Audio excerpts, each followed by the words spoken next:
Isang magandang umaga, magandang araw, magandang gabi sa inyong lahat mga kaparmer, sa lahat ng nanonood ng video natin. So welcome back ulit kayo sa Putot Vlog or Jax 2015 Farm. So panibagong video, panibagong update at saka panibagong karunungan yung na-discover natin mga kaparmer. So ito na pala yung update ko sa talong natin na bagong tanim. So wala pa tayong ginamit dito na kahit anong abono maliban dun sa basal natin na 1620. Dalawang beses pa lang natin ito siyang na-sprayhan. Gaya nga ng sinabi ko, ginawa natin siya is 3 days. So ito yung performance ng calcium, boron at saka nitrogen na ano natin na humid. So wala pa tayong gastos dito. Pati insecticide wala din tayong gastos mga kaparmer. So makikita ko yung the same na pareha lang yung epekto ng synthetic na abono tsaka yung calcium boron na ginawa natin. So pareho lang silang mabilis na lumaki mga kaparmer. So gaya nga ng sinabi ko, after 1 week pa natin ito. So ibig sabihin next video ko na i-upload ko yung yung mga 3 beses tayo gumamit ng calcium boron natin. Then after ng pangatlo ibabahagi ko na sa inyo yung ingredients na ginamit natin. So sa ngayon ito muna yung papakita ko lang sa inyo. Halos parehas lang. So ibig sabihin pag pareha lang, tayo ang mamili kung bibili pa ba tayo o gagawa na lang tayo. Yun nga lang, medyo may amoy siya na hindi kaaya-aya. So nasa atin pa rin yun. So, pero ang focus ng video natin sa araw na ito, sa video na to mga kaparmer, focus talaga natin is hindi yung calcium boron. Yung binanggit ko na wala tayong gastos sa insecticide na na-discovery natin mga kaparmer. So kasi problema talaga to ng lahat ng mga farmer ng talong o kahit anong gulay. Ito rin yung nagpabagsak sa ampalaya natin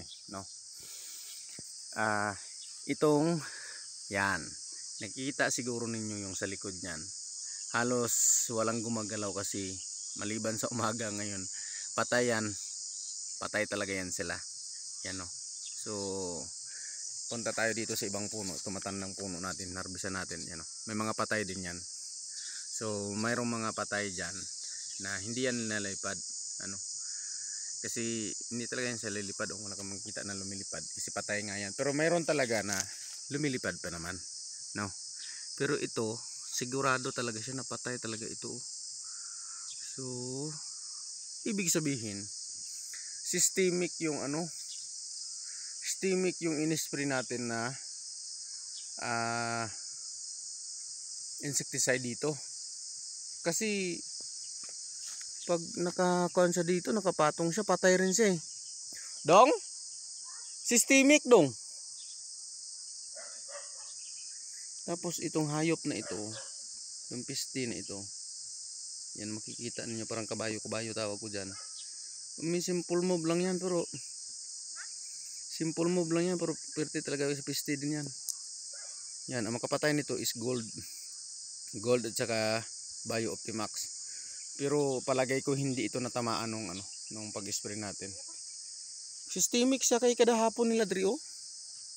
Shout out nyo pala sa nagtitraining ng boxing. Systemic siya mga kaparmer. So kaya patay kan sila gyapon. So namatay sila. Tapos gumanda yung dahon saka dumami pa yung bulaklak Pero isang beses pa lang ako nag-spray dito mga kaparmer. Nung sinasabi ko na insecticide natin na na-discovery lang din natin dito. So gawa siya ng nature. So wala siyang bayad. Gagawin mo lang, maghanap ka lang nun. So hindi ko pa pwedeng sabihin ngayon. Baka kasi masunog tong baka makasunog siya ng dahon ng ating talong. So kailangan 2 beses ako mag-spray or 3 beses akong mag-spray. Pero nasabi ko sa inyo yung pinagkaiba ng ginagamit ko dati na mga malalakas na mga mamahaling insecticide sa na-discovery lang natin dito ay hindi mo makikita ang ganito. Yan Hindi mo makikita na ganyan yung karami yung mamamatay na na white flies. So nasa atin pa rin yun. Ang kuan nga pala doon, yung i-advance ko nang ibabahagi sa inyo is yung kapag tinamaan siya noon nung in-spray nating insecticide na yon, actually damo lang siya eh. Pag tinamaan siya, halimbawa tinamaan siya ng larva, hanggang sa mamatay siya larva lang din, 'di ba? Pag tinamaan siyang matanda na, hindi na siya mangingitlog, mababaog na siya, so mamamatay na lang siyang walang anak. Kaya siguro posibleng matawa kayo, ano bang nangyari kay Putut Vlog, parang something wrong na. Kaya nga nag-spray ako dito mga kaparmer. Alam nyo yung naisip ko, wala ito, pagka umaga pag resulta na lang doon ako naiyak nung makita ko na may ganito sa dahon. Yan lumaganyan sa dahon, pumuputi siya, patay yan eh. Tapos pag galaw, pag tingin mo dito, yan, patay din. Sabi ko, di na nagalaw to Kaya kung mayroon mang nagalaw-galaw dito, siguro hindi nga ito natamaan ng pag spray ko. So ang ano lang talaga dito yung kasiguruhan na hindi rin ako mapahiya sa inyo mga kaparmer. So posible na ito na yung solusyon sa mga white flies na ang hirap patayin ng ibang insecticide, saka matagal ng problema din yan. White flies ang dami. So yun lang sa ngayon mga kaparmer, pinakita ko lang sa inyo yung yung epekto niya. So ang tawag dito kung bakit hindi ko siya binabahagi kaagad, para naman po hindi para doon hindi rin ako mapahiya sa inyo. Tapos continue yung video. Marami rin yung mga magawa nating video. So mamaya harvest tayo ngayon, tapos mamayang gabi spray ako uli. So pag na-probe ko na talagang kumunti yung white flies dito, kasi kahit ngayon galawin natin, ang galaw natin wala nang nalipad-lipad mayroon man siguro to nalipad pero hindi lang makita ba. So kunti na lang talaga siya masyado mga kaparmer. So yun lang, abangan ninyo yung video, yung ingredients ng calcium at saka buro natin. Tapos yung pinaka-importante dito is yung na-discoveryhan natin na insecticide. Kung ipagkakaloob pa kasi ng Diyos na mayroon pang fungicide na nature lang din, so gagawin pa rin natin yun. Kung ipagkakaloob, mayroon lang talaga magsabi sa akin na yung fungicide, yung kasi yung isang insecticide kasi na tinuro sa akin, parang ayaw ko gamitin kasi pumapatay ng isda yun sa tubig. So baka mahirap na rin yung gamitin dito sa gulay natin. Saka delikado din yun sa mag-spray ka. So yun lang sa ngayon mga kaparmer. Balikan ko lang yung video natin, medyo nahaba na rin to. Yung video natin is na-update ko kayo dun sa calcium boron na ginamit natin sa ating tanim na maliliit pa. So yung epekto ng synthetic na abono at saka